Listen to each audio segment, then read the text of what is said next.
আনন্দ আর উৎসবের রঙে উদযাপন করা হচ্ছে একুশে টেলিভিশনের রজত জয়ন্তী।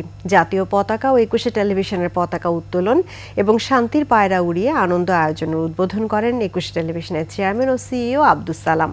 সে সময় একুশের চেয়ারম্যান ও সিইও আব্দুস সালাম ও ভাইস চেয়ারম্যান ও ব্যবস্থাপনা পরিচালক তাসনুভা মাহবুব সালাম বলেন, একুশে আবারও দেশের শীর্ষ টেলিভিশন হিসেবে দর্শকের মনে ঠাঁই করে নেবে।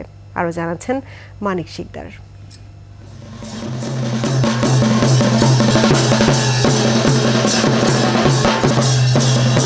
ঢাক ঢোল আর সুরছন্দে উৎসব মুখর একুশে টেলিভিশন। সকালে একুশে টেলিভিশনের চেয়ারম্যান আনুষ্ঠানিক উদ্বোধন ঘোষণা করেন। সে সময় তিনি একুশের অঙ্গীকার স্মরণ করিয়ে বলেন, একুশ মানে মাথা নত না করা। সব অপশক্তির বিরুদ্ধে জনগণের প্ল্যাটফর্ম হিসেবে কাজ করছে এই প্রতিষ্ঠান। আজকের এই রজত জয়ন্তীতে আপনারা সবাই একুশের সাথে পার্টিসিপেট করছেন, এর জন্য জানাই আপনাদেরকে ধন্যবাদ। একুশে টেলিভিশনের ভাইস চেয়ারম্যান তাসনুভা মাহবুব সালাম দর্শক শোভানোধ্যায়ীদের শুভেচ্ছা ও আনন্দ আসরে আমন্ত্রণ জানান।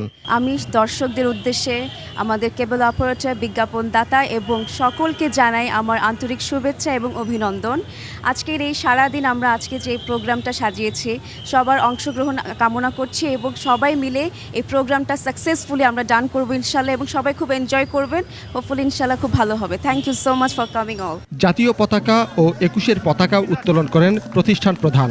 এরপরই আনন্দ শোভাযাত্রা শুরু হয়। এতে অংশ নেন একুশের কর্মী, শুভানুধ্যায়ী ও দর্শকরা।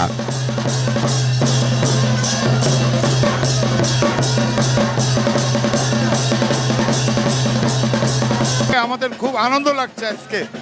ঐতিহ্যবাহী ঘোড়ার গাড়ি, নানা রঙের ব্যানার, ফেস্টুন নিয়ে বাংলা মোটর ঘুরে আবার কারণ বাজারে শেষ হয়। র্যালিতে ঘুরলাম, ঐতিহ্য ফিরে আসছে আবার আগের মতো।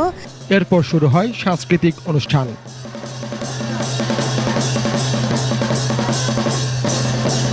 বাংলা নববর্ষ ও একুশে টেলিভিশনের রজত জয়ন্তী উপলক্ষে যে আয়োজন চলছে, এই আয়োজন আজ দিনব্যাপী চলবে এবং এই আয়োজনে সবাইকে স্বাগত জানিয়েছে একুশে টেলিভিশনের চেয়ারম্যান জনাব আব্দুস সালাম। মানিক শিকদার, একুশে টেলিভিশন, ঢাকা।